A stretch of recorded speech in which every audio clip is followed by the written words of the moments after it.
maximum fluoride protection. Para max alaga, max protektado. ACS. Oh, so good! Homeo sotanghon! So bagay sa bawat celebration. So easy, so dummy! Homeo sotanghon! Komea Sotanghon. So good. Sotanghon. Galalala Falcon! Galalala Falcon! Ang bango ng sampayan, tara na magsayawan! Calefacton, amoy nakaka-joyful.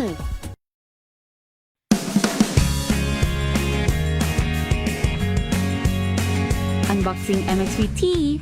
This is a unique combination of mangosteen and pandan. Each box has 20 tea bags that can be steeped to 1 glass or up to 1 liter of water. Enjoy it hot or cold. Shop at Lazada, Shopee, and in leading drugstores nationwide.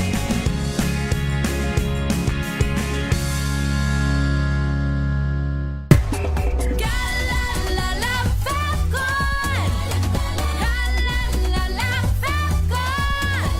Ang bango ng sampayan, tara na magsayawan! Calefacton, amoy nakaka-joyful.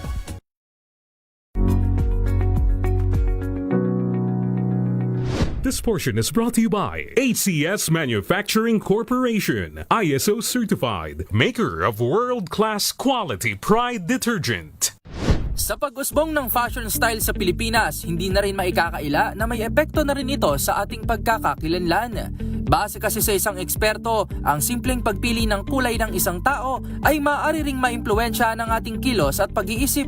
Sa panayam nga ng Deezer HTV kay Miss Ingrid Nieto Pagulayan, isang certified image and color consultant sa programang Expert's Opinion, ibinahagi nito ang epekto ng pagpili ng akmang kulay na bagay sa isang tao gaya na lamang sa kanilang pananamit. It's for people na they want to present themselves better. Syempre, you want to be dressed in colors that complement you, that bring out your best features. Ang color analysis ay isang proseso ng pagtuklas at pagtukoy sa mga kulay na maaaring maging gabay ng isang individual sa pagtukoy ng wastong kulay ng damit, accessory at maging kulay ng buhok. Gayun din kung anong klaseng traits at emosyon ang gusto mong ipakita sa iba na kung saan ang mga kulay ay may iba't ibang kahulugan. When I do a color analysis nga, hindi lang physical ang tinitignan ko. I also ask questions. I also ask my client, ano ba yung mga, anong type of personality ba sila? And what do they do for a living? Ano yung mga goals nila? Because that's also something that I factor in because pwedeng I find them good in this set of colors but for their personality or para doon sa role nila sa trabaho or para doon sa goal nila, hindi siya masupport. Bagamat walang direktang pag-aaral na tumatalakay sa ugnayan ng kulay at personalidad dahil sa pagiging complex nito, may mga nagsasabi na maaari pa rin itong magkaugnay depende sa kung paano ito dinadala ng isang tao, pati na rin sa iba't ibang salik gaya ng kultura at personal na karanasan. Para sa MBC TV Network News, ito si Rovic Manuel ng Deezer HTV, una sa Pilipinas, una sa Pilipino. This portion is brought to you by ACS Manufacturing Corporation, ISO certified, maker of world-class quality Pride detergent.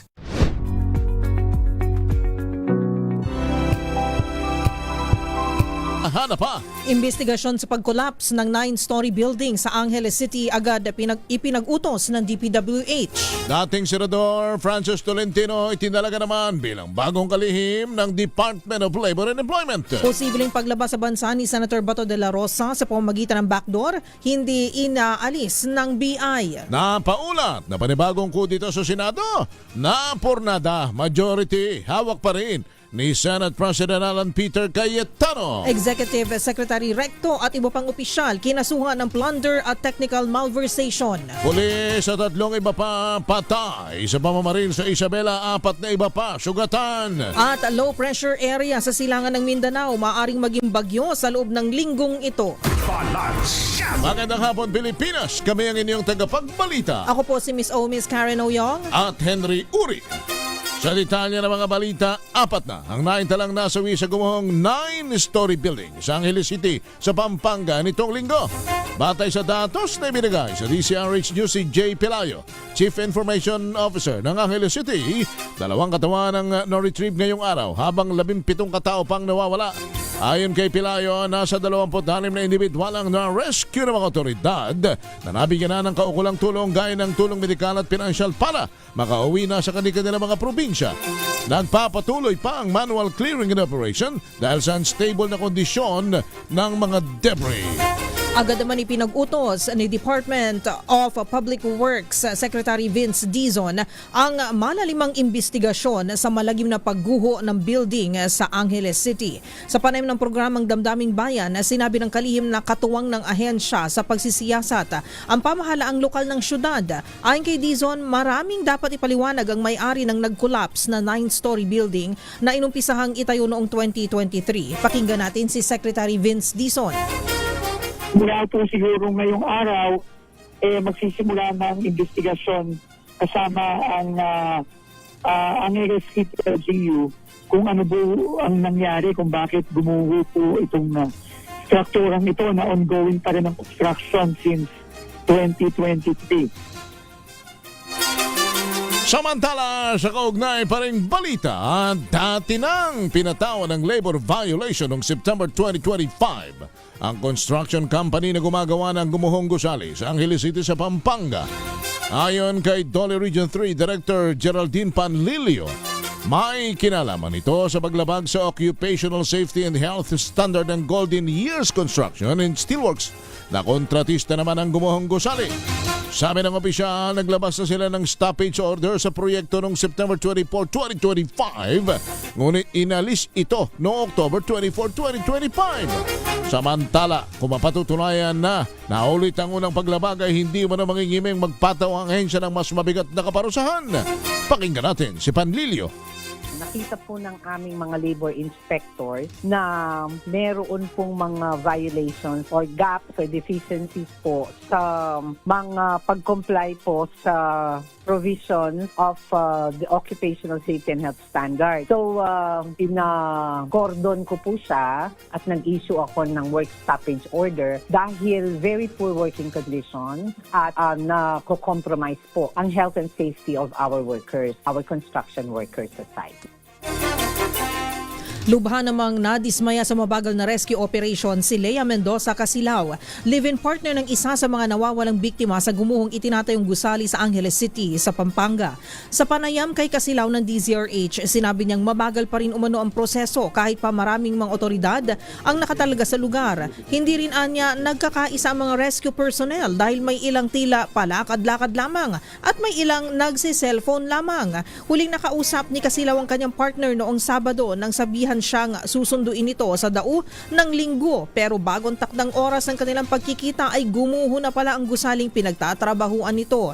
Ipinakita rin ni Casilao ang isang Facebook video ng kinakasama na nagtatrabaho sa site nang walang suot na kahit anong safety gear gaya ng helmet na naging pangambarin ng kaligtasan nito. 12 minuto makalipas ang alas 5 ng hapon sa kaugnay na balita. Nakatutok ngayon ang Embahada ng Malaysia sa Pilipinas sa pagtunto naman sa mga kaanak ng dalawang Malaysian national na naapektuhan ng pagguho ng gusali sa Angeles City sa Pampanga. Patay sa ulat, ligtas ang isang Malaysian national habang ang una namang kinumpirma ng mga otoridad ay ang pagkamatay ng isa pa. Kasalukuyan na nakikipag-ugnayan ng Embahada sa mga lokal na otoridad para maasikaso ang mga biktima at makontak agad ang kanilang kamag-anak. Itinalaga naman ni Pangulong Ferdinand Marcos Jr. si dating Senator Francis Tol Tolentino bilang Acting Secretary ng Department of Labor and Employment o DOLE. Papalitan ni Tolentino si dating Secretary Bienvenido Laguesma. Ayon kay Presidential Communications Office o PCO Yusek Claire Castro, si Laguesma ay pinalitan dahil sa kanyang health condition. Nakatakdang manumpa si Tolentino ngayong hapon. 13 minuto makalipas ang alas 5 ng hapon. Sa iba pa ang mga balita, pinakakansela na ng National Bureau of Investigation o NBI ang lisensya ng sinasabing mahigit 100 baril na Senador Ronald Bato de la Rosa. Sa konfirmasyon ni NBI Director Attorney Melvin Matibag sa DZRH News, sinabi nito na nagpadala na sila ng sulat sa PNP para sa kahilingan. Kabilang umano sa firearms na rehistrado sa pangalan ni De La Rosa ay ang automatic rifle, high-powered gun at shotgun. Naunarang binansagan naman ng NBI na armed and dangerous ang senador na tinutugis dahil sa arrest warrant mula sa ICC. Hindi naman iniaalis ng Bureau of Immigration o BI ang posibilidad na nakalabas na ng bansa si Senador Bato de la Rosa sa pamamagitan ng backdoor. Ayon kay Immigration Spokesperson Dana Sandoval, palaging may ganito silang tinitignan na posibilidad. Pero bantay sarado ng PNP, Philippine Coast Guard at mga lokal na pamahalaan ang mga illegal migration corridor at agad na inaalertoan niya sila ng mga ito sakaling may naharang sa mga backdoor para matukoy ang pagkakakilanlan lalo na kapag mga dayuhan. Sa ngayon naninindigan si Sandoval na hindi pa nakakalabas ng bansa si De La Rosa base sa kanilang official record. Samantala, Immigration Lookout Bulletin Order pa lamang ang hawak ng immigration laban sa senador. 15 minuto na makalipas ang alas 5 ng hapon. Babalikan natin ang iba pang mga balita. Kami ang inyong tagapag-ulat. Ako po si Miss Karen Oyong at Henry Uri. Balansyado. Ang oras na yan ay hatid.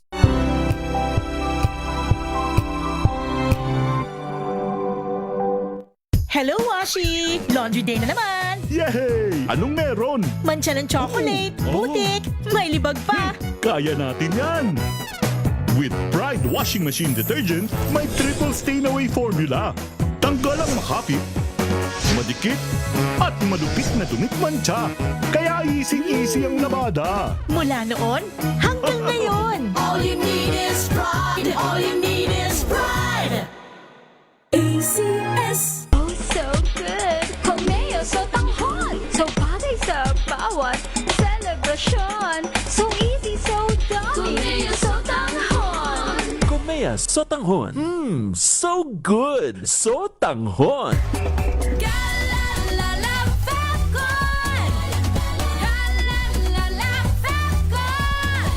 Ang bango ng sampayan. Tara na magsayawan. Calefabcon, amoy nakaka-joyful.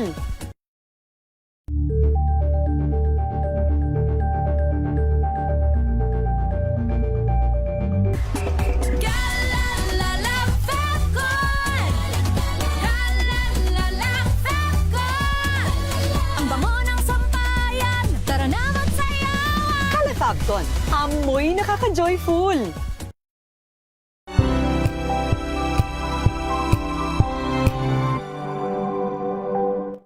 Maulan man, no worries na amoy kulog ang damit. Charm, Fabcon, bangong kumakabloom, tanggal amoy kulog sa bango ng charm. Kaya gamit ko, Charm Fabcon with Bloom Fresh technology. Kills 99.9% of kulob-causing bacteria.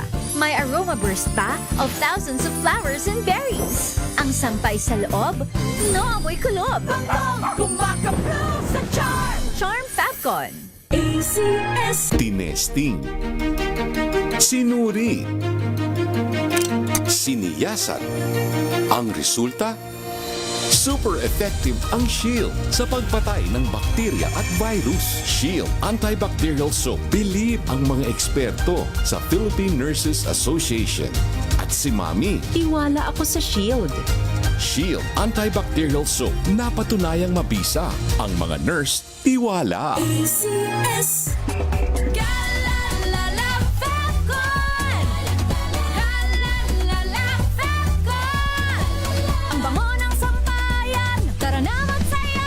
Calefabcon, amoy nakaka-joyful.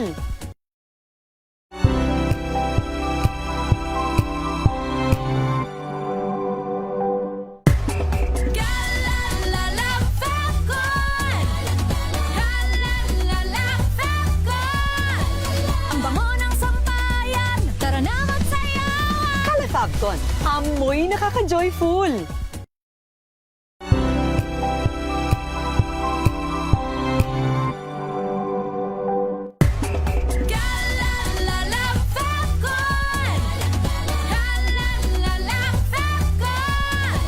Ang bango ng sampayan. Tara na magsayawan. Calefabcon, amoy nakaka-joyful.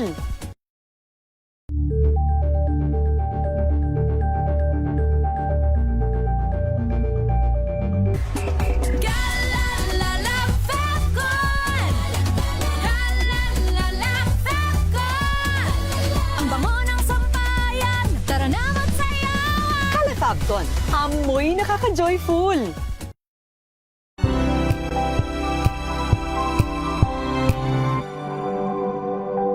Curious ka ba sa maraming bagay? Kami na ang bahala dyan. Aalamin, tutuklasin at bibigyang linaw namin ang mga katanungang bumabagabag sa inyong isipan. Sa programa kung saan ang bawat sagot ay galing lamang sa mga eksperto. Ang Expert's Opinion, tuwing linggo 3:00 ng hapon, dito lang sa DZRH TV.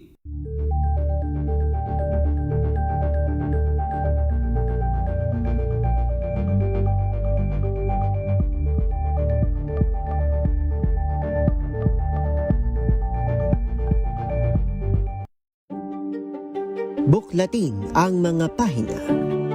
Pakinggan ang boses ng lipunan.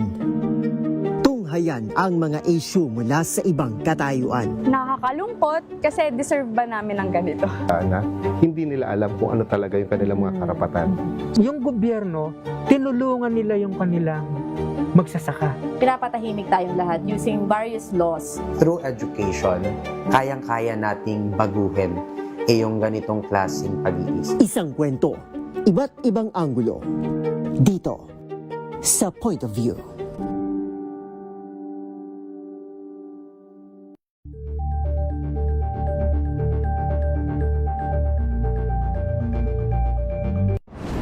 Kung good vibes ang hanap mo, dito ka na sa sigurado!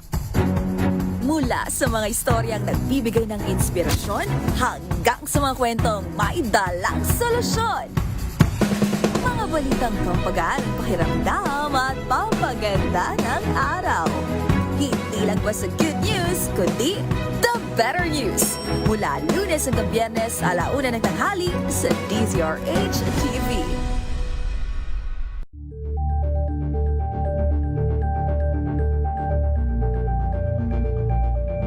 Alamin ang mga maiinit na isyung pambayan, mga balitang kailangan mong malaman, usapin sa pamahalaan, politika, ekonomiya at kabuhayan. Ito ang mga dapat mong malaman, pakialaman at pag-uusapan dahil kayo ang tinig ng mamamayan dito sa Damdaming Bayan.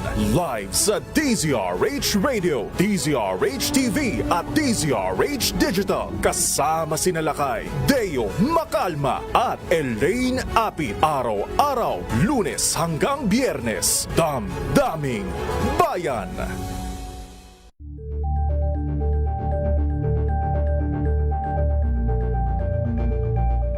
Tambalang Anthony Taberna at Jerry Baha ang gigising sa inyong umaga dahil lalatay. Dr. Tony Leachon sapagkat mayroon siyang isinampang kaso sa Ombudsman laban sa Executive Secretary. Dr. Tony, magandang hapon si Henry Uri at si Karen Oyong. Magandang hapon po, Doc.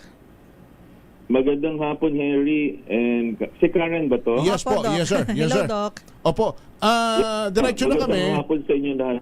Diretso na kami. Doc, ano ba yung inyong isinampang kaso at bakit kayo sampa ng kaso sa Ombudsman laban sa Executive Secretary si Ralph Recto?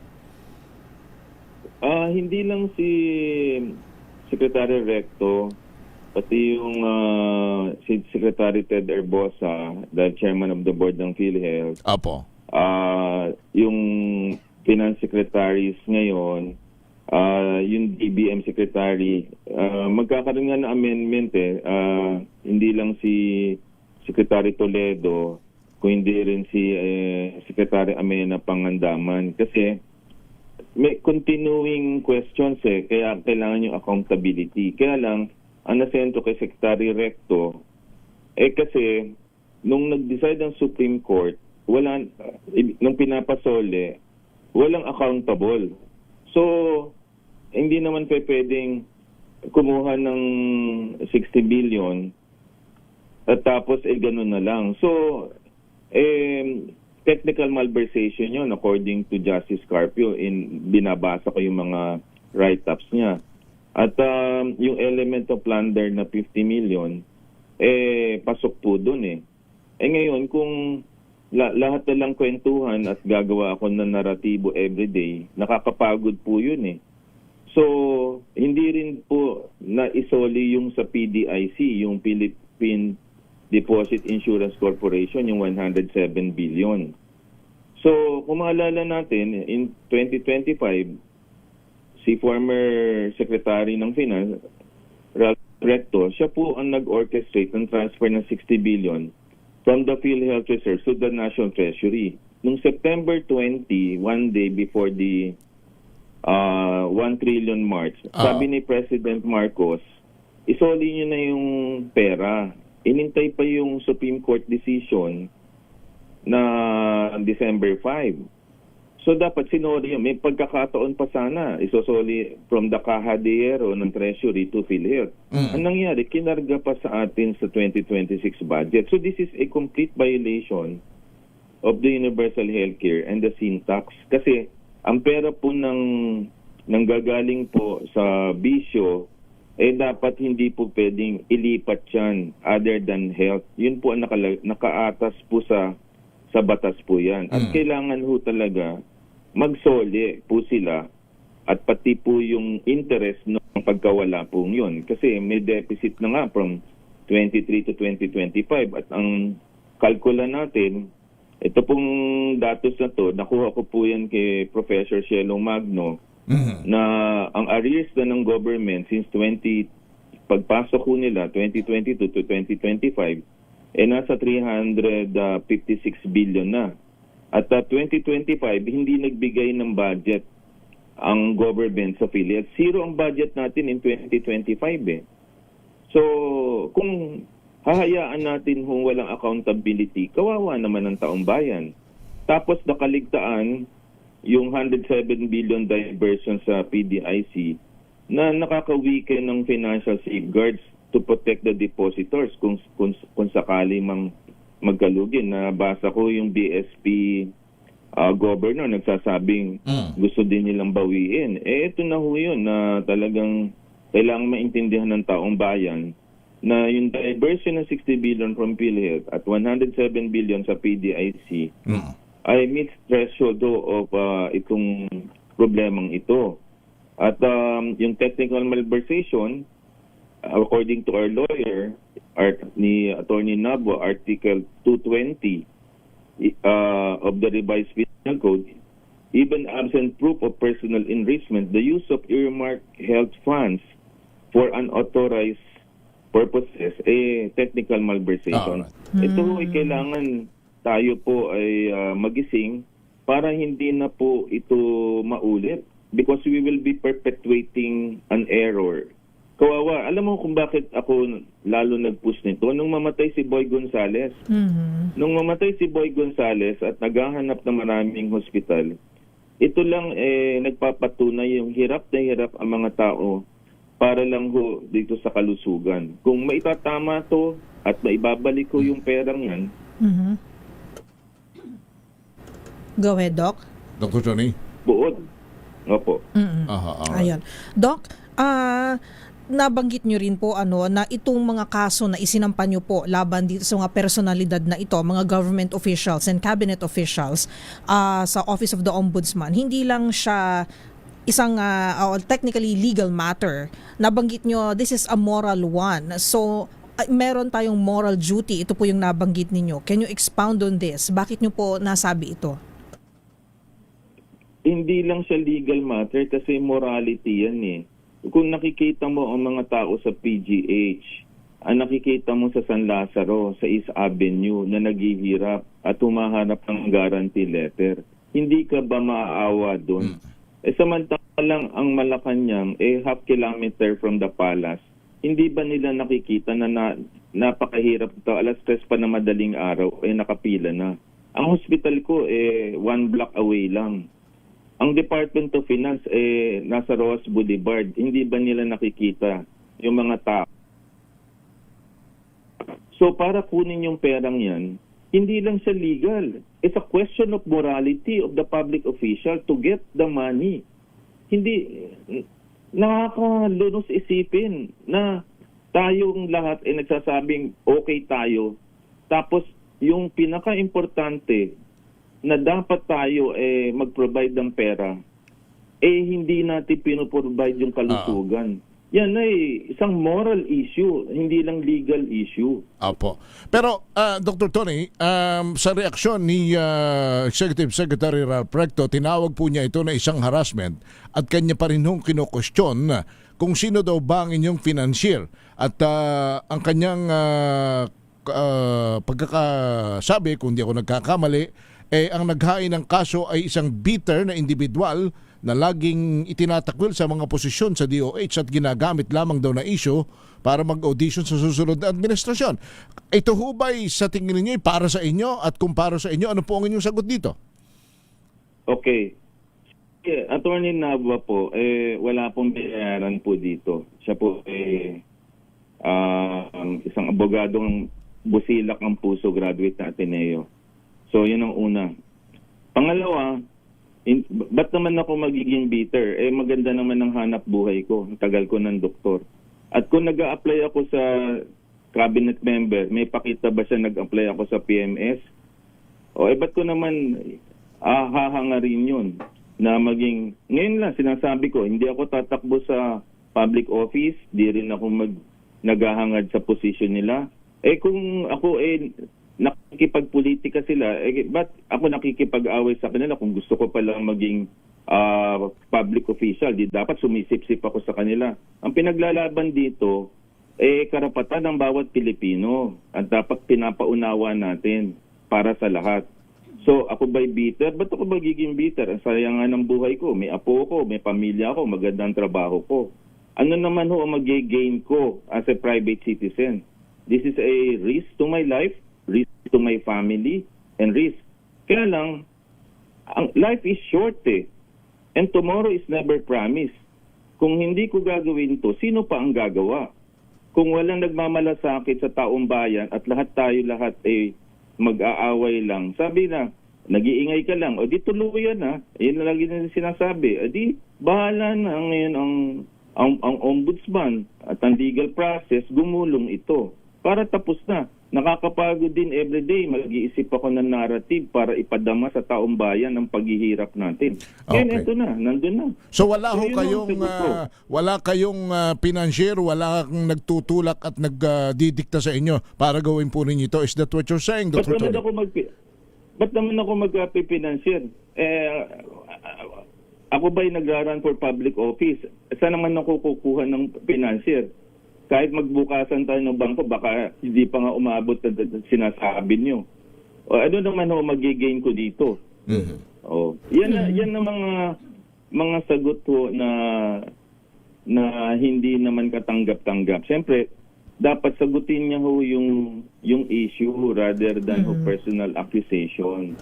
Opo. Ako naman, hindi naman ako apektado sa mga ganyan kasi sanay naman tayo When politicians usually attack you do sa personal at hindi do sa issue, okay lang yan kasi ako sanay naman ako, ilang years na akong advocate since 2007 pa, 'di ba? At kung ako sip-sip sa iba, bakit ako nagre-resign sa bawat position ko pagka ang level of integrity ay kine-question? Issue-based lang ho tayo, walang personalan ho ito. Okay. Doc Tony, after nyo pong ma-file po itong kasong ito sa Office of the Ombudsman, ano na po ba ang ating susunod na antabayanan? And ano po ang inyong inaasahan on a positive side para naman po magbunga naman po itong isinampan yung kaso?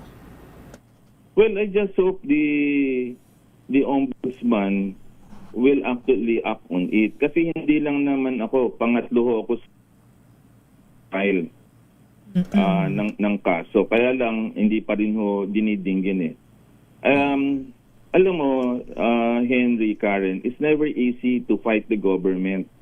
And each day, nagdi-decide ka kung dapat mong gawin o hindi. Pero ang taong bayan deserve not only reforms, but also compassionate approach from the government. This is the reason why I fight to augment those two nag-file ng cases. At ito natatabunan na because of the political bickerings.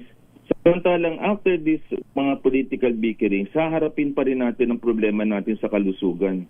So after fighting for the sin tax in 2012, na siya rin ang humarang Kaya kilala ko po siya. Kami mga medical community during that time. Kung maalala mo, Secretary Recto, pumunta kami dyan ni Secretary Cabral, Professor Bagos, Professor Dance, Dr. Maricar Limpin, Dr. Gina Nazareth. At ang turing namin ay 60 billion. Ikaw ang Ways and Means Committee. Tinawaran mo ng 15 billion. Hindi kami pumayag. Nagrebelde kami. The next day, ikaw po ay nag-resign ng Ways and Means Committee at pinalitan ho kayo ni Senator Drilon at napirmahan ang sin tax in 2012. Kayo po ang humarang po nun eh. Ngayon po, Secretary Recto, ito na naman ho, ayaw niyo pong ibigay yung dapat sa bayan. So meron hong history na may pagka-anti-health and anti-people. Ito ho, hindi ko to masasabi kung hindi ho nangyari ho ito. No. And thank you for this opportunity to clarify and enlighten the people about this particular issue. All right. Dr. Tony, thank you so much for joining us. Thank you po, Doc. All right. Naputol na. Si Dr. Tony Leachon, siyang public health advocate, sa kanya pong reaksyon at paliwanag. Maraming salamat. 35 minutes after 5 ng hapon. Ako si Henry Uri. At ako po si Miss Karen Oya. Balansyado!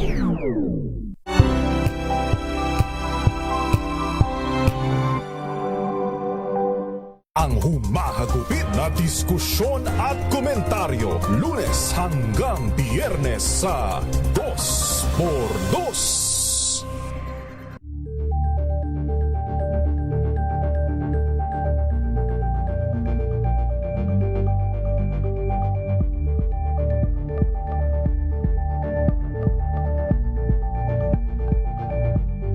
Tumunog na ang gandingan para sa kalikasan. Ang itinanghal bilang Best AM Radio Program Host ay si Cesar Chavez para sa special on Saturday ng DZRH.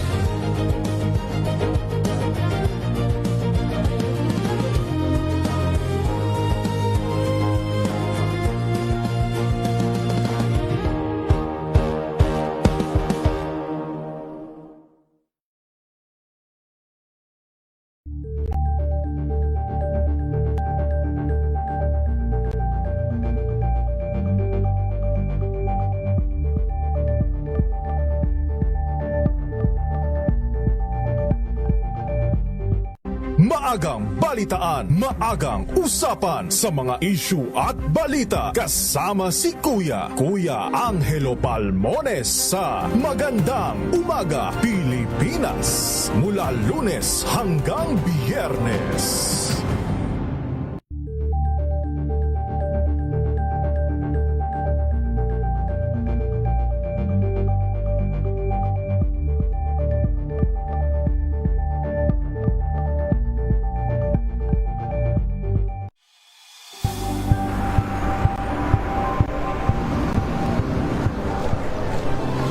Ating mga eksperto. Dito lang sa Expert Opinion.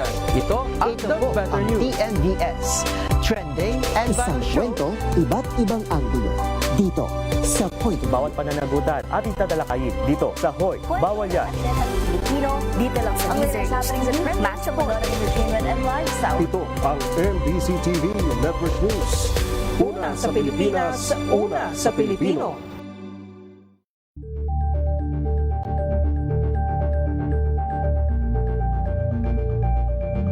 We've got you covered. From the hottest hits, exclusive interviews, kilig to the bones fan meet experience, and hataw performances of your favorite stars. Saturdays, 12 noon, dito lang sa DZRH TV.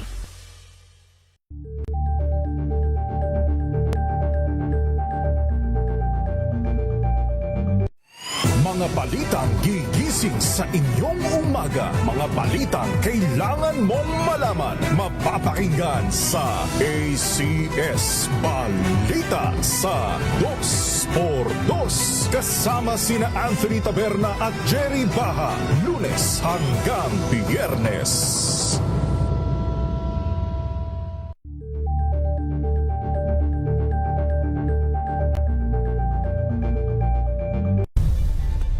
Nagsimula sa pangarap hanggang sa maabot ang tagumpay. Iba't ibang kwento, iba't ibang mukha ng atletang Pilipino. Mas pinatindi, mas pinalakas, at mas pinaaksyon sa Match Point tuwing Sabado, 12:30 ng tanghali sa DZRH TV.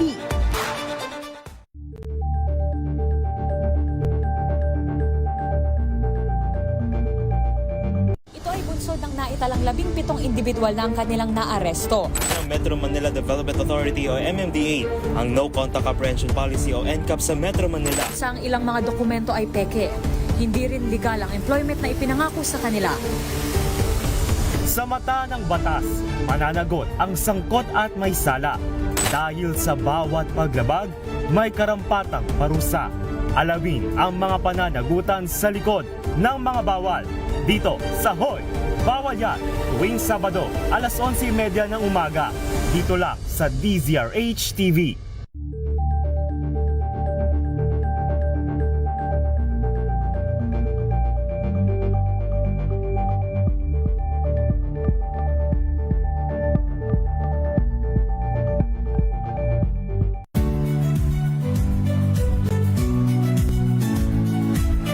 Magandang araw mga kaibigan.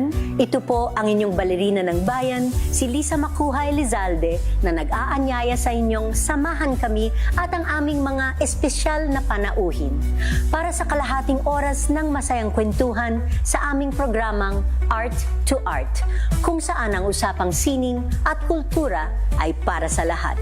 Huwag kaliligtaan, tuwing linggo, alas 3:30 ng hapon, dito lamang sa DZRH Radio, DZRH TV, at via online streaming.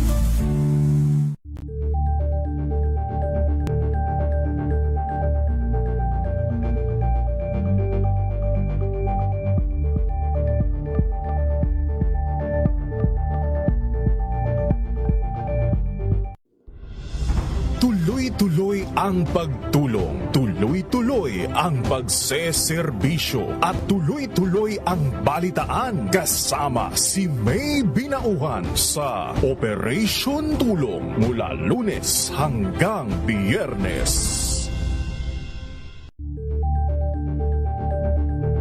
Neglected problem, partner, sapagkat yun lagi naman ho ang palaging isinisigaw, pinaghihimutok ng ating damdamin, partner.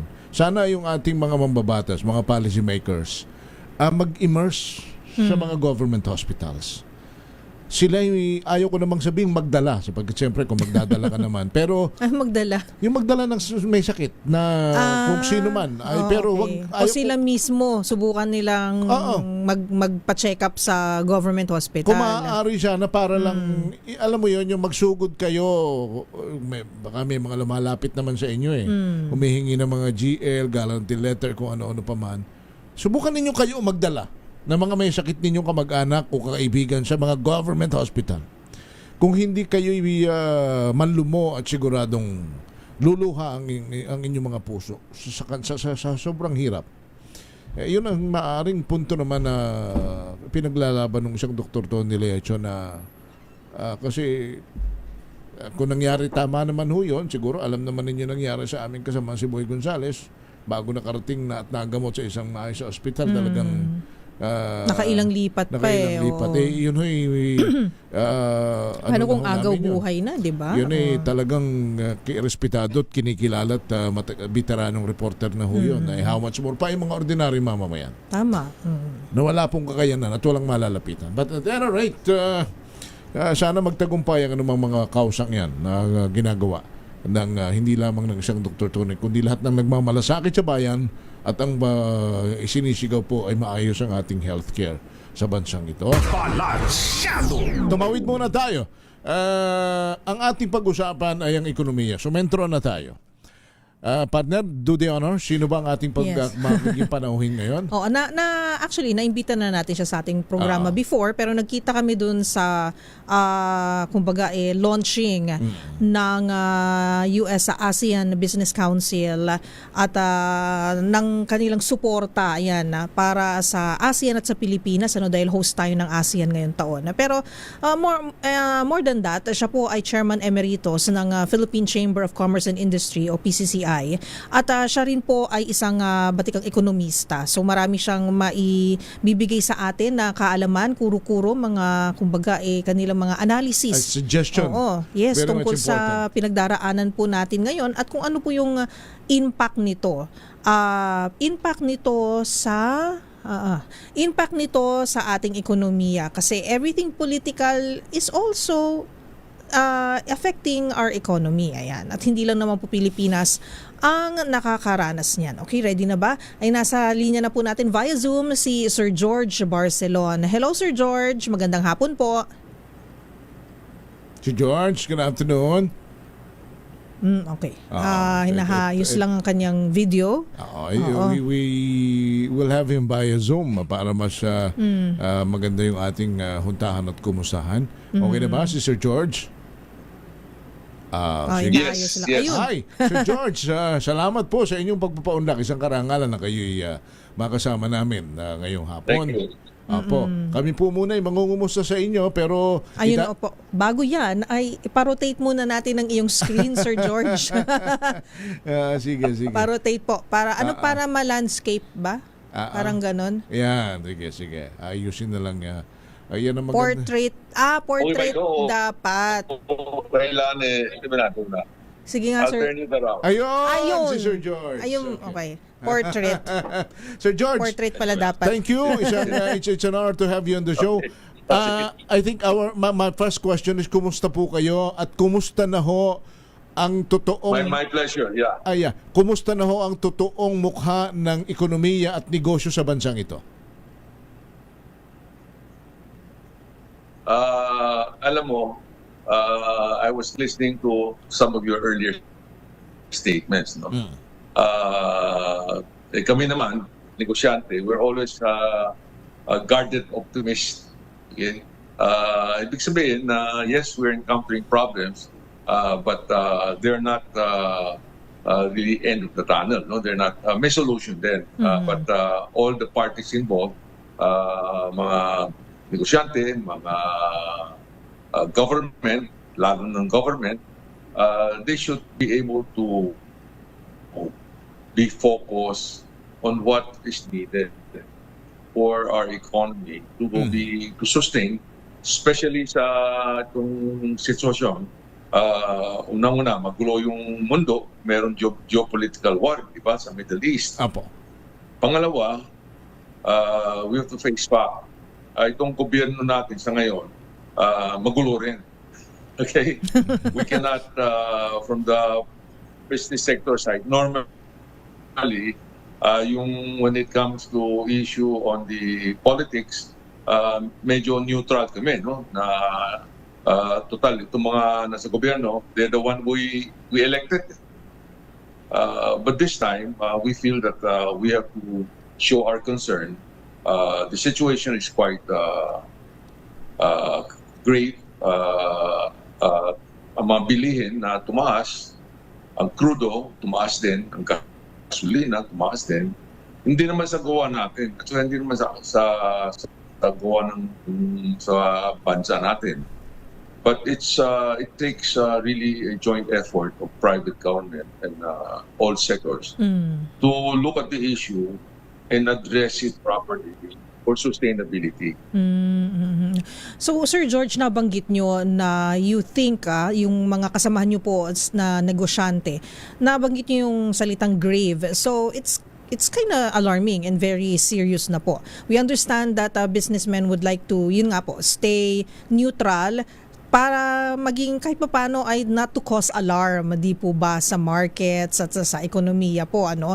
Pero when you said grave, ano po yung tipping point? Kasi nabanggit nyo na it's not of our doing that we are experiencing mga shifts po sa economy natin because of politics and may mga nangyayari rin po sa labas ng ating bansa. Pero bakit, why did you say that this is kind of a grave situation already? Well, it's grave by the mere fact of the data that has been shown by the government. Ang yung first quarter GDP natin is 2.8%. That is hardly a number that will sustain our economy. Napakababa naman yun. And then it's not going to be any better projecting to the second quarter. And then the fact on the inflation, which is a concern really not only for businessmen, but we're also concerned for our kapong Filipino, the labor force, the small businesses, when our inflation for the last quarter was 7.2%. So those are things that we'll have to think about, how the government can be more efficient. Some of the budget that has been allocated in the General Appropriation Act may be repurposed for our immediate needs. The fact that our public transportation, of course, it's regulated, has been asked to maintain yung pamasahe, how much they charge, when in fact the price of fuel has gone up by 50 to 60%. So there's a seemingly an imbalance wherein we in the business side see that there's need for more collaborations. And plus the fact that what we're seeing that is playing out in front of our eyes, na who is running the show dito sa gobyerno. So that's why I said it's kind of a dire situation for us. So George, may mga naririnig, nababasa at nalalaman tayong mga binabanggit na totoo ho bang wala na halos pumapasok na investment sa bansa? Meron pa naman. Alam mo itong bagong initiative na palaga nabasa mo sa dyaryo about this Pax Silicon. But that's again, that's a blueprint hoping that we can attract investments coming from the US. But at the same time, there's some positive point. I just attended the launching of the Tatak Pinoy, which is it's done every year to promote Philippine-made products, food-related and other products. No, so it's something that the Department of Trade and Industry has been very supportive. And we ourselves, we are seeing companies that are more progressive ones doing their business within our shores, but they're exporting also their services. I can name a few like Jollibee, no? Ang expansion nila sa mga ibang bansa, it's helping us, no? And even some of the smaller food-related products. But we need to expand our products more, and we are stressing on two areas that I think is very relevant. One is the agri-sector. Yung mga food-related, maraming galing sa ibang bansa. We are highly import-dependent. Kaya yung focus na yun. And the government, I think, is doing something about it. We have a progressive Secretary of Agriculture, Kiko Laurel, and the agri is not just, planting, some items that there's a demand, but we have to reduce the cost ang cost natin, mahal yung logistic cost natin kasi kulang tayo sa infrastructure. So those have to be addressed. The fact that one thing of concern is the price of fertilizer has gone up very much. And we import about 90% of our fertilizer. Sabay yung scarcity ng fertilizer coupled with the depreciation of our currency. Ang pera natin ngayon with almost close to 62 pesos to $1. So that has impacted also the cost of our food. So the more we can produce ourselves, it helps us use our hard-earned dollar for other productive effort. The three crucial issues that we've been discussing also at the ASEAN level is the 3 Fs, no? The 3 Fs meaning one F is fuel, the other one is fertilizer, pangatlo is food. Those are very key factors in our economy, no? And it affects broadly the general population. Okay. So given po yung mga nakikita nyo po na challenges, Sir George, nabanggit nyo nga po na ang dami pa po natin kailangang ayusin, like infrastructure-wise, we have to prepare. You've mentioned Pax Silica, which is of course will be inside the North Luzon Economic Corridor. Am I right po, sir? So this will be dito sa Luzon, like Subic, Batangas, Clark, and of course Manila. Opo. And it's also parang digital na siya, AI. Gusto na maging AI hub. Yes. So do you think, Sir George, makakaakit tayo ng malaking investment dito? And at the same time, ano po yung mga deliverables naman natin? And can we deliver itong, of course, we need infrastructure, manpower. Wala, I don't think magkakaroon tayo ng problema dyan. We have a very young population, English speaking and very young. Pero yung infrastructure, lagi po siyang nagpa-pop up pagdating sa mga ganitong usapin. Medyo challenge po siya, Sir George.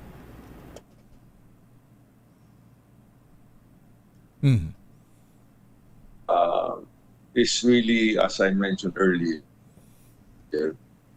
yung logistic cost natin is high. Yung mga agri-products is high also.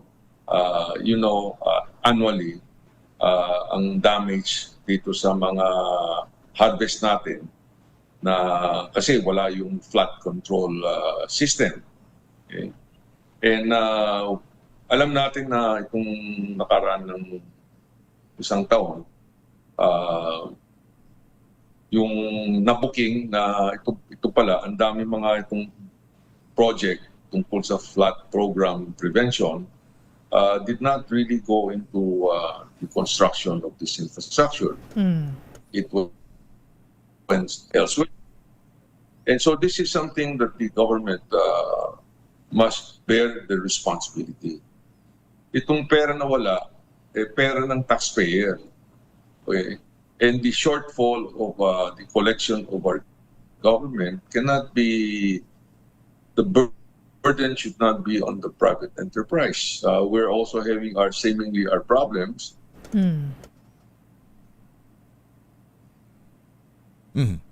Sir George. Medyo in dealing with business. So I think the government should really look into how to use their budget properly. So we have a budget that is 6.7 trillion pesos. And I think they have to really sharpen their pencil and maybe do some reallocation on what is important or where the money should be used. Rather than stick to their old playbook na kung nasa budget na, dapat i-gastos namin. But is it doing any good?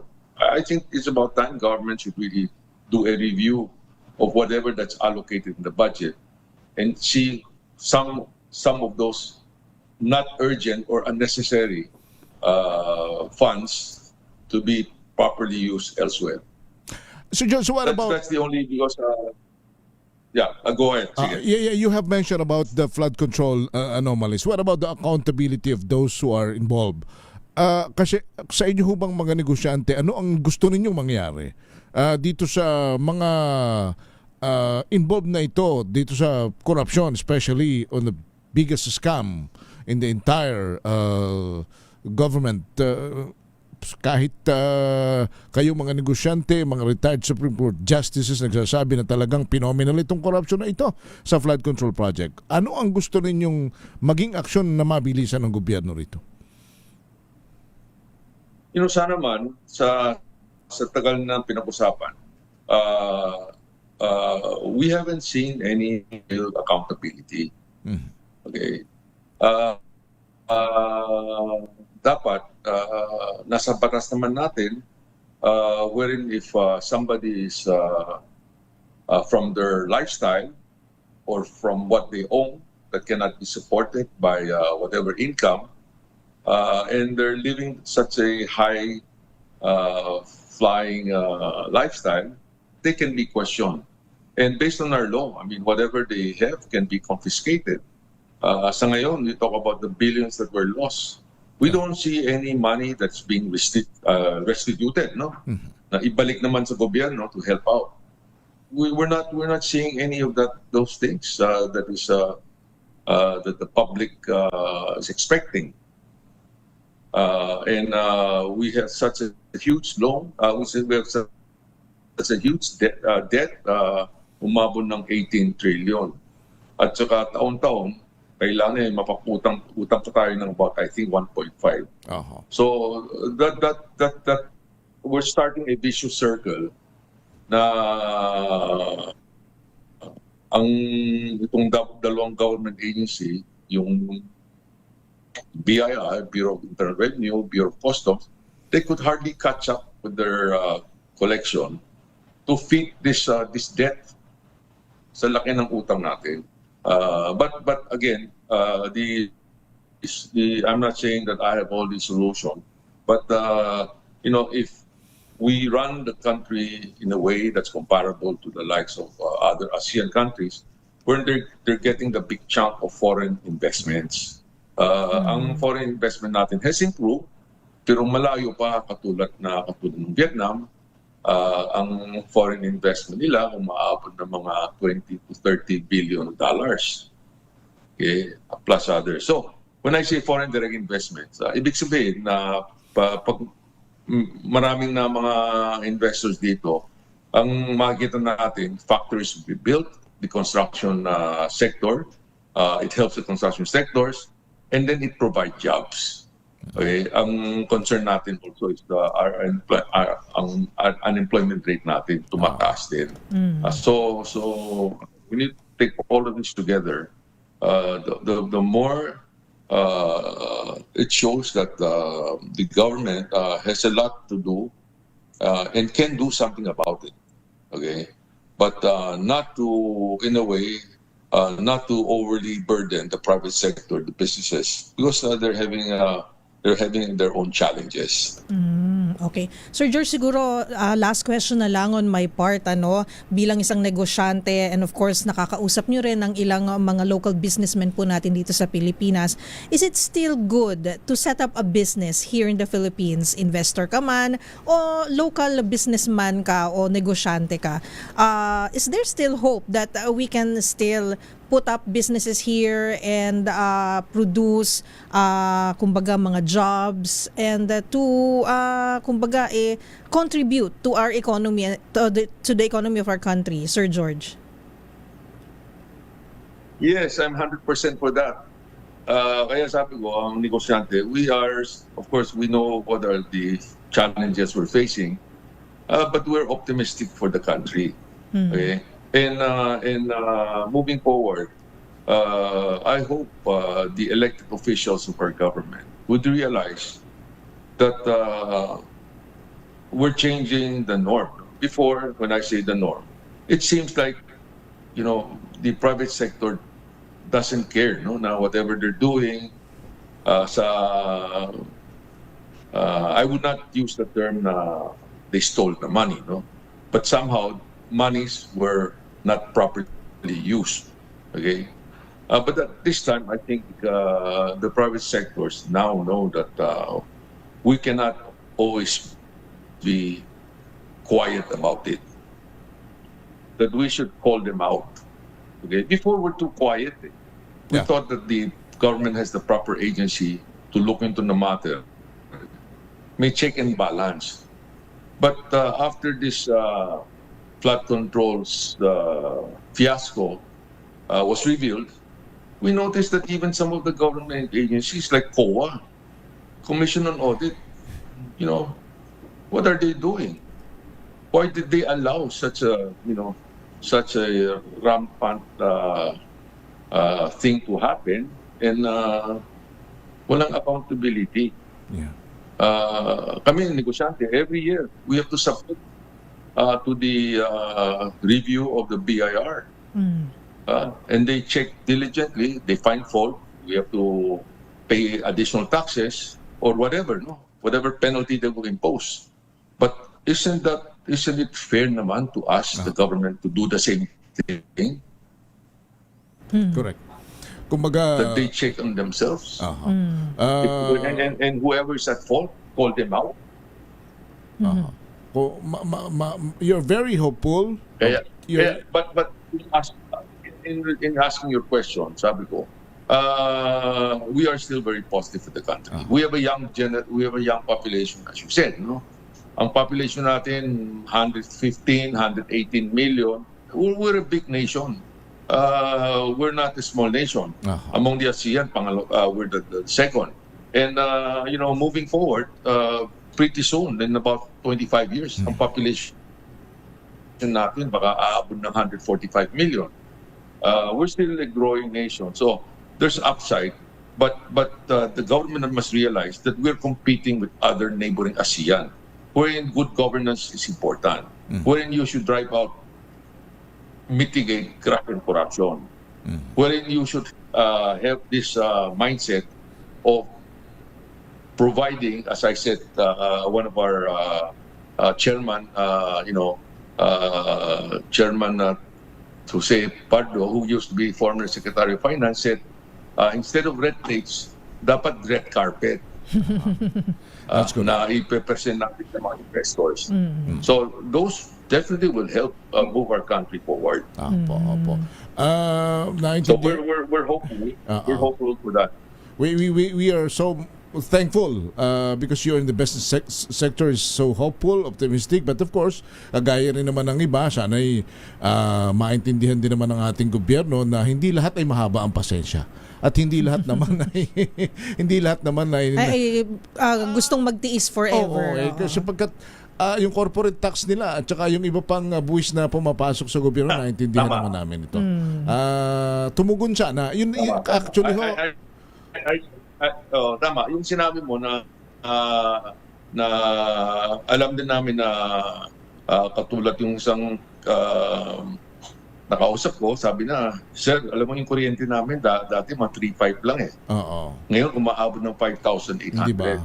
So, we also listen to people on that our less fortunate brothers of our society. So George, but long term, if we have to think of what are the proper actions. If we could have your final words for the entire government, may it be judiciary, executive, and legislative, ano po ang gusto ninyong sabihin sa ating mga lingkod bayan na nasa gobyerno ngayon? Ang mensahe ko is that the world is looking at us, and they see in us the potential, of really moving up the value chain and really reaching the middle income level, hopefully by 2034. And that is still possible, but we have to get our acts together. Let's really think of the country first. Let's think of our next generation. Yung mga kabataan natin, let's give them a good education. Let's give Filipino family a fair share of human dignity. that they can work with their skill for a fair wage, and they can buy things to provide the nutrition for their young. Isang problema natin, mga kabataan natin na 5 or 7 years old, they are malnourished. So those are things I think the government should be well aware of. And they play a key role. And the private sector definitely would take their lead. We're very supportive. We want our country to move forward, seeing what the other ASEAN countries before that were behind us now are in front of us. So it's not too late, I think. Okay, the private sector is always hopeful, but those that we elect should bear the responsibility of good leadership and good governance. All right. Sir George, thank you so much for joining us this afternoon. Thank you po, Sir George. Thank you. Maraming salamat. Well said. The Chairman Emeritus of Philippine Chamber of Commerce and Industry, Mr. George Barcelon. In other words, partner, all hands on deck. Get your act together. Yeah, sabi din ni Sir George at sa gobyerno. Sana naman ay itong panawagan nila. Salamat na sila'y nagsabi na dati hindi naman sila nakikialam. Dati hindi naman sila nagsasalita. Yes, pero ngayon ay parang siguro sa madaling maintindihan, hindi na ho sila makapag-agwanta sa kanilang nakikita. At sana naman ang ating pamahalaan na hindi magteng ng kawali dito sa mga sinasabing ito, lalo na nitong ating mga business leaders na ganito. 6:10 ng gabi. We'll be back. I'm Henry Uri. At ako po si Miss Karen Oyong. Balansyado! This time check.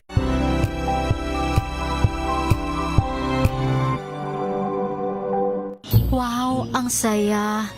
Isang barangay na labada, puro mancha pa. Goodbye, pahinga. Mommy, isang laba lang yan sa Pride Bar Blue. May powerful stain-away enzymes na malupit sa dunit mansya. At di masakit sa kamay. Isang laba lang yan. Hello, pahinga. Hello, Pride Bar Blue. ACS. Hello, Washi! Laundry day na naman! Yay! Anong meron? Mancha ng chocolate, putik, may libag pa! Kaya natin yan! With Pride Washing Machine Detergent, may triple stain-away formula. Tanggal ang makapit, madikit, at malupit na dunit mancha. Kaya easy-easy ang labada. Mula noon hanggang ngayon! All you need is pride. All you need is pride. ACS. Tanggaling-galing mo! Smart dishwashing paste ko! Pritong ulam na masebo, plato ng kaldero. Tanggaling for everyday. Ganyan pag smart ang dishwashing paste. May double tanggaling formula. Tanggal ang sebo, tanggal ang bakterya. Pahit para walang bahid, linis fantastic sa metal at plastic. Number 1 ko to. Tanggaling-galing mo! Smart dishwashing paste. ACS. May nagbago. May arte. May budget. Akala nyo lang yon. So solid. White Rose Papaya. Wow, White Rose. White Rose Papaya. Wow, White Rose. White Rose Papaya. May glow up with White Rose Papaya. White Rose Papaya. May puti power times 2 kasi may papaya at niacinamide. May shea butter and tea tree oil pa. Kutis sulit ang glow up. Glow up with White Rose Papaya. White Rose Papaya. Kutis sulit ang glow up. ACS.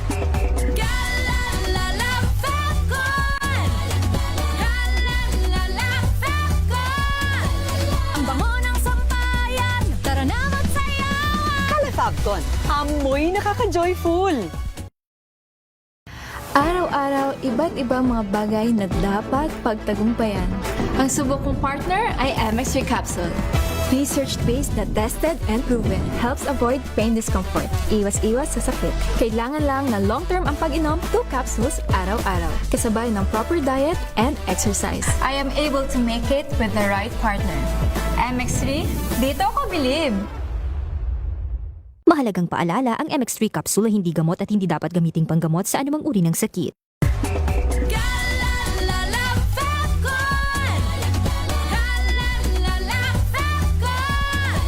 Ang bango ng sampayan, tara na magsayawan! Fabcon, Johnson. Amoy nakaka-joyful!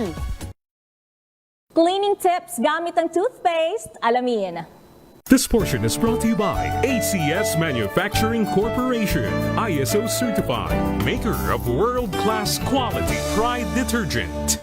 Ayon sa realsimple.com, bukod sa iyong ngipin, ang toothpaste pwede ring magamit sa iba pang mga bagay. Una, pwede itong panlinis ng iyong white sneakers. Paghaluin lamang ang isang kutsarang toothpaste, baking soda at tubig at saka ito ipanlinis gamit ang isang brush. Pwede rin itong panlinis sa inyong linoleum tiles, gayon din sa silverware para muli itong kumintab. Subukan mo rin itong gamiting panlinis ng inyong steam iron plate. Siguruhin lamang na malinis itong mabuti bago muling gamiting pamplansya.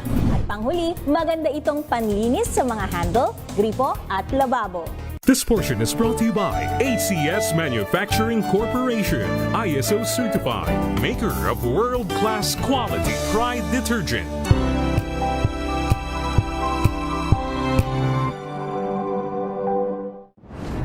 Kung good vibes ang hanap mo, dito ka na sa Sigurado!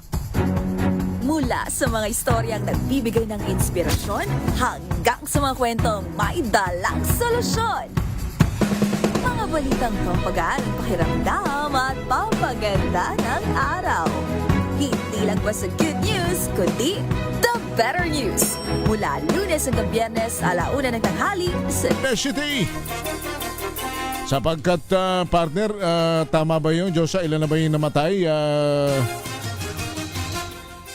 Parang apat yata. Oo, yun na nga. Apat na doon, huwag naman siya ako. At saka ang missing 17 na. Pero yung balita natin kanina, may dati ng kaso pala ng ng hindi magandang... Yung contractor? Oo, may hindi magandang record na. Batay doon sa balitang binasa natin kanina. Okay na ba si Val Gonzalez o si Edwin? Pero bago sila, si Raymond muna, Mrs. Senator Bato de la Rosa may panawagan sa judiciary. Raymond at Paz, Raymond. Ipinadaan sa social media ni Mrs. Nancy de la Rosa ang kanyang panawagan sa judiciary upang hindi maging kasangkapan ng pagdadala sa kanyang asawang si Senador Ronald Bato de la Rosa sa The Hague, the Netherlands. Sa kanyang Facebook post, nanawagan si Mrs. de la Rosa sa hudikatura na dapat ang isang Pilipino ay litisin sa bansa at hindi sa ibang bansa. Para sa kanya, ang kaso ng kanyang mister ay isang kaso lamang na pinalaki dahil sa usapin ng politika. Dapat umanong matuto ang lahat sa leksyon sa nangyaring pag-aresto at pagdadala kay dating Pangulong Rodrigo Duterte sa International Criminal Court o ICC sa the Netherlands. Dahil nung kanyang administrasyon ay pilit na iniuuwi sa bansa ang mga Pilipinong nakapiit sa ibang bansa. Ngayon naman ay gustong ipamigay sa ibang bansa ang isang grupo ng mga Pilipino. Nanawagan si Mrs. de la Rosa na huwag talikuran ng hudikatura na protektahan ang ating mamamayan at ipaglaban ang ating sovereign rights. Una nito idineklara ng Department of Justice na si Senator Bato ay isang pugante sa batas kaya't inatasan ng National Bureau of Investigation at Philippine National Police na hanapin at siya arestuhin batay sa warrant of arrest mula sa ICC sa kasong crimes against humanity. Ito si RH28 Raymond Advaz para sa DCRH, una sa Pilipinas, una sa Pilipinas. Maraming salamat Raymond at samantala, karagdagang rescue team mula sa Aurora dumating na para tumulong sa operasyon sa gumuhong gusali sa Angeles City sa Pampanga. RH23 Edwin Duque, ibalita mo yan Edwin.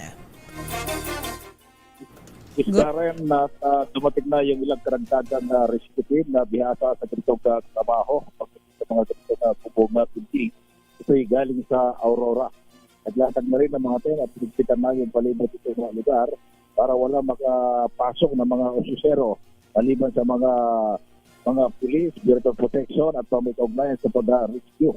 Anytime from now at base kasi doon sa huling inspection kanina ng Bureau of Protection ay dito kay Fire Superintendent Bahili, ang Regional Director ng Bureau of Protection sa Region 3. May nakita silang sign of the light. Yun ay dahilan para matutok na magkakaroon ng ito operasyon. So sakaling at may latag ka yung kanilang plano at kanilang usapan dito ay isasagawa yung rescue operation at kung ano yung maging resulta ay ilalabas nila mamayang alas 7 ng gabi ang mga detalye sa kanilang gagawin rescue operation. Si Mayor John Lasatin ay hindi pa rin umalis sa kanina ng alas 8 ng umaga dahil ay sa kanya kanina gusto niyang makita yung aktual na ginagawa dito hanggang hindi ito makuha dahil yung mga kaanak ng mga hininalang mga asawa nila nandito ngayon ay hindi pa rin umalis. Isa na kanila yung taga-naputas na napadpad para magtrabaho sa konstruksyon. Kaya dito pa rin ay nila na makuha yung kanilang kaanak. Babalik tayo mamaya para sa ilang pang karagdagang detalye itong rescue operation sa Dimok building ito pa rin sa Balibag o ang University Pampanga. Ariston, ito rin itong kinagulat sa Disa Region sa Pilipinas o sa Pilipinas. Thank you, Edwin. Samantala sa kaugnay na balita, full-scale rescue operation nagpapatuloy hanggang mayroon pang makikitang senyales ng buhay sa gumuhong estruktura dyan po sa Angeles City. Balita wala kay RH number 5, Val Gonzalez. Val. Henry, tiniyak ngayon ng Department of the Interior and Local Government sa pamilya na mga pinaghahanap pa rin o mga pamilya na mga naghahanap pa rin sa kanilang mga mahal sa buhay na magpapatuloy ang full-scale search, rescue at retrieval operation sa gumuhong gusali sa Barangay Balibago, Angeles City. Ayon sa DILG, hanggat may mahagip at mailigtas ay tuloy ang operasyon hanggang alas 12 ng tanghali kanina, 26 nang nailigtas, 4 ang nasawi, 17 pang nawawala. Nananatili naman sa lugar ang 267 mga personnel mula sa iba't ibang rescue unit sa pangunguna ng Bureau of Fire Protection para sa patuloy na operasyon sa kabila ng delikadong kondisyon. Dahil dito ay nananawagan ng DILG sa publiko na ipagdasal ang mga biktima, mga nawawala, maging ang mga rescuer na pahirapan sa sinasagawang operasyon. Ako si Val Gonzalez, Disa Radio, una sa Pilipinas, una sa Pilipinas. Maraming salamat, Val Gonzalez. Samantala, bill para mapahusay ang medical services sa mga kabataan na nakakaranas ng anxiety at depression isinusulong sa Kamara. RH12 Milky Rigunan, ibalita mo yan man ng Milky. Napapanahon na mapatatag ang mahusay na mental health services sa lahat ng state universities and colleges sa buong bansa. Nakapalob ito sa House Bill 7354 ni Representative Brian Emsuan ng Paranaque na layuning matugunan ang tumataas na kaso ng anxiety at depression sa mga kabataang Pilipino. Sa bill, bubuo ng mental health office sa bawat pampublikong universidad at kolehiyo na counterpart sa inulungsad ng DepEd na 24/7 learners telesafe contact center helpline para sa mga estudyante ng elementary at high school. Nababahala si Emsuan sa resulta ng nationwide survey ng Philippine Population Institute noong 2021 na nagsasabing 7.5% ng mga kabataang Pinoy, edad 15 hanggang 24, ay nakakaisip na gumawa ng masama sa kanilang sarili. Ayon kay Emsuan, kailangan matulungan ang ating mga kabataan na dumaranas ng academic pressure, stress, anxiety, depression at iba pang mga mental health concerns, lalo na kung sila ay nagtatrabaho habang nag-aaral o di naman kaya ay malayo sa kanilang pamilya. Ako si Milky Rigunan, nagulat para sa DZRH, una sa Pilipinas, una sa Pilipinas. Thank you, Milky. Samantala sa ibayong dagat, 23 patay dahil sa pagsabog malapit naman sa Riles dyan sa Pakistan. Balita mula kay Jackie Resio. Jackie. Patay ang 23 katao habang higit sa 70 ang sugatan dahil sa nangyaring pagsabog malapit sa railway track habang dumaraan ng tren sa southwestern Pakistan. Ayon sa mga otoridad, 2 bagon ng tren ang nadiskaril at nasunog dahil sa lakas ng pagsabog.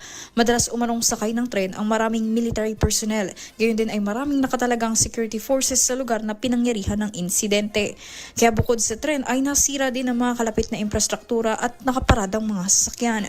Nagdeklara na ng medical emergency para sa mga ospital sa Quetta kung saan nangyari ang insidente na patuloy pang iniimbestigahan ng mga otoridad. Sa ulat ng AFP News Agency, bumabiyahe umano noon ang security forces bilang paghahanda sa pagdiriwang ng Eid al-Fitr. At yan ang balita mula sa ibayong dagat. Ito si Jackie Resio ng DZRH, una sa Pilipinas, una sa Pilipinas. Makinig maigi! Ito na ang chance mo na manalo ng instant 500 pesos kapag narinig mo na ang mahiwagang kring-kring. Tignan mo na ang iyong cellphone, baka ikaw na ang susunod naming winner sa kring-kring panalo malakas sa telepono. Paano sumali? Bisitahin ang Facebook page ng DZRH, fill up pa ng Google Sheet na nakapin sa DZRH FB page at hintayin ang aming tawag sa telepono. Kring-kring na! Kring-kring na! Elter Landong na isa daw lalaki, sabi ni Diyos. Nagsisiguro. Okay. Kasi yung Elter parang Pambabae din pambabae ba na pangalan niyo? Okay. Ang kanyang nanay ay ang kanyang tatay ay si Elmer. Ang kanyang nanay si Teresa.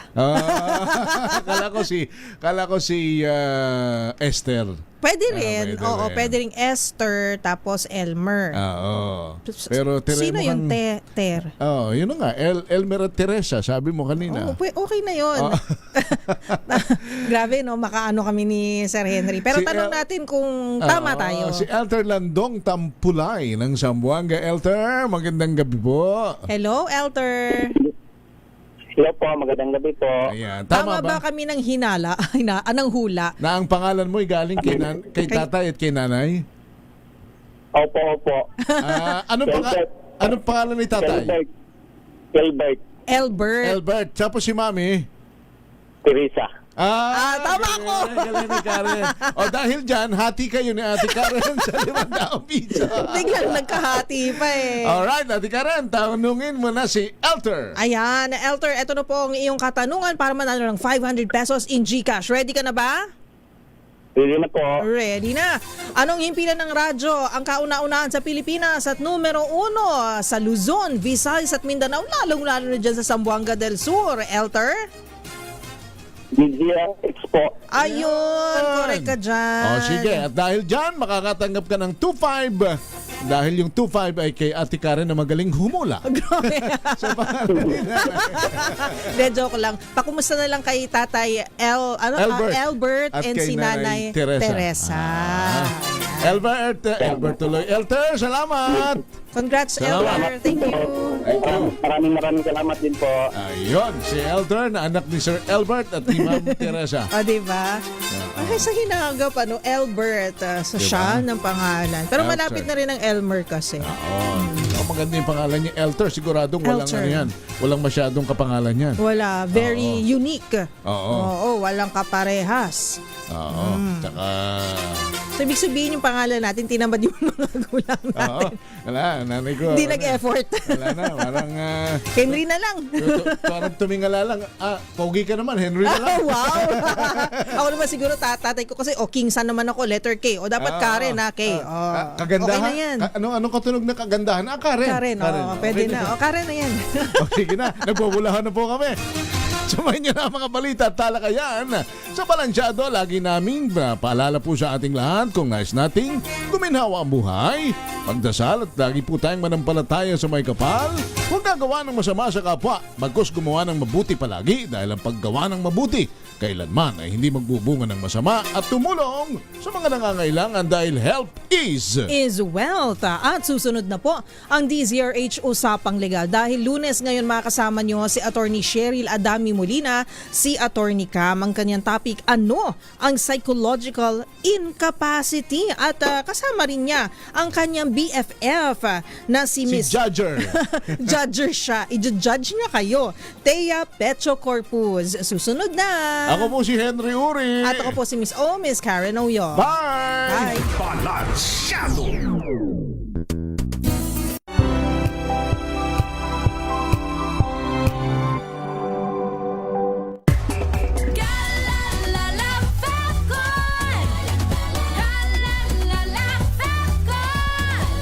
Ang bango ng sampayan, tara na magsayawan! Calefabton, amoy nakaka-joyful!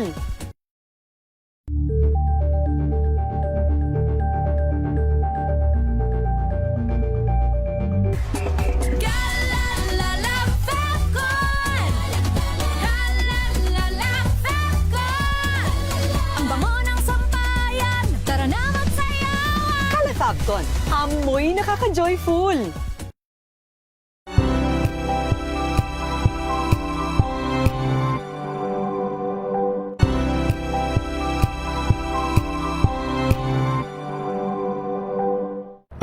Samantalang Anthony Taberna at Jerry Baha ang gigising sa inyong umaga dahil lalatay ang humahagupit na diskusyon at komentaryo Lunes hanggang Biyernes sa 2